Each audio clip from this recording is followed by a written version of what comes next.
किसान आंदोलन के से चर्चित स्वामी सहजानंद सरस्वती की आज 75वीं पुण्यतिथि है और पटना के बिहटा जो 1927 में सहजानंद सरस्वती यहाँ पर आए थे और इस आश्रम में से किसान आंदोलन की शुरुआत पटना जिले में किए थे। हमारे साथ इस आश्रम के अध्यक्ष डॉक्टर सत्यजीत जी हैं। सर, सचिव आज पुण्यतिथि मनाई जा रही है, जी। आज क्या स्वामी जी का जो समाधि लिए थे वो 26 जून 1950 में, तो हर साल उनकी पुण्यतिथि 26 जून को मनाते हैं सीताराम आश्रम और किसान सभा के लोग। इस साल 75वां वर्ष है, इसलिए भी एक ऐतिहासिक है। उससे बड़ा ऐतिहासिक है कि स्वामी जी को हम लोग भूल रहे थे। इस भारत के इतिहासकार उनकी चर्चा धूमिल हो रही थी। उसी समय एक हिस्टोरियन अमेरिका के लॉस एंजलिस यूनिवर्सिटी से पीएचडी में दाखिला लिया। वो किसान परिवार से आते थे, खुद भी कुछ दिन खेतों में काम किया, तो वो पीएचडी का सब्जेक्ट अपना चाहते थे कि किसान, भारत का किसान, उनको भारत के सभ्यता से बहुत लगाव था, भारत के स्वाधीनता संग्राम से उनको दिलचस्पी थी और किसान में दिलचस्पी थी। तो अपना सब्जेक्ट रखना चाहते थे भारतीय किसान और भारतीय किसान का स्वतंत्रता संग्राम में क्या योगदान रहा है, भारत के किसान और यहाँ के साधु संत से क्या संबंध है, इस पर वो रिसर्च करने आए। उन्हें बताया गया अपने सीनियर अमेरिकन हिस्टोरियन से कि सीताराम आश्रम है जहाँ पर स्वामी जी 7 साल पहले इंतकाल किए। वो बहुत मटेरियल वहाँ है, वो इस देश के सबसे बड़े किसान नेता थे। तो वो वाल्टर हाउजर 1957 में आए और 1958 से वो उन पर रिसर्च करना शुरू किए। हाँ, तो उनके 7 साल के बाद आए वो, और उनके मरने के बाद में उन पर रिसर्च शुरू किया। तो उनका आश्रम में जो भी डॉक्यूमेंट था और उसके उनका जो बुक है मेरा जीवन संघर्ष, उसको अनुवाद पढ़ के जितने भी लोग उनसे जुटे हुए थे, बिहार, झारखंड, यूपी में जिस जिस ग्रामों में उनका आंदोलन हुआ वहाँ जाके इंटरव्यू किया।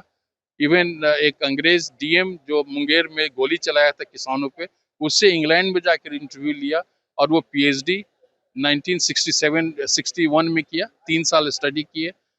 वो इस दरमियान इतने ज़्यादा भावुक और इतने अटैच्ड हो गए इस व्यक्तित्व से, इनसे, कि अपना जब वो प्रोफेसर हुए वर्जीनिया यूनिवर्सिटी में, तो Asia study centre, south Asia study centre किया और स्वामी जी पर रिसर्च के लिए अपने 6 स्टूडेंट्स को ये बिहार भेजे, पटना भेजे। आश्रम आते थे और उनके 6 स्टूडेंट स्वामी जी, किसान, यहाँ के सभ्यता, यहाँ के धर्म पर रिसर्च किए।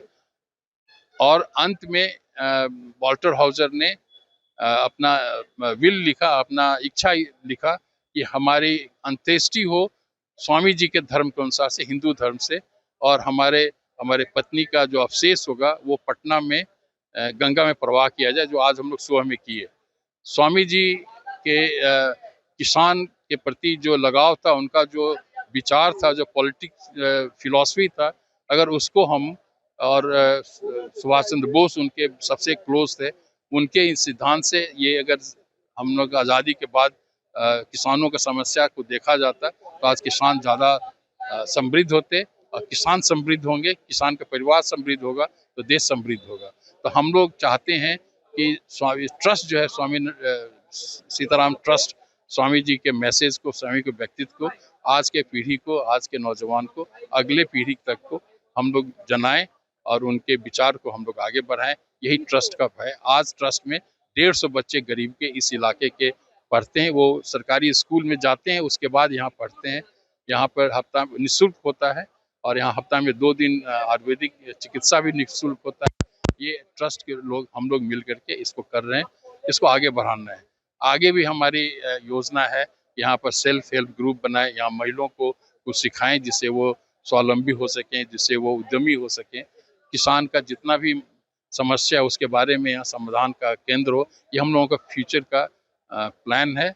इसमें आप लोगों का सहयोग, जनता का सहयोग बहुत आवश्यक है। तो ये डॉक्टर सत्यजीत है जिन्होंने बताया कि सीताराम आश्रम जो जिसका इतिहास 1927 से जुड़ा है, इसकी रिसर्च भी की गई और श्री स्वामी सहजानंद सरस्वती यहाँ आए थे और किसानों के लिए आंदोलन किए थे और उसके बाद रिसर्च के बाद ये आश्रम सीताराम आश्रम को डेवलप किया गया और आज इस आश्रम से कई बच्चे को मुफ्त शिक्षा मिलती है, कई किसानों को लाभ मिलता है और अब सहजानंद सरस्वती की पुण्यतिथि को लेकर यहाँ हर वर्ष एक बड़े कार्यक्रम किए जाते हैं।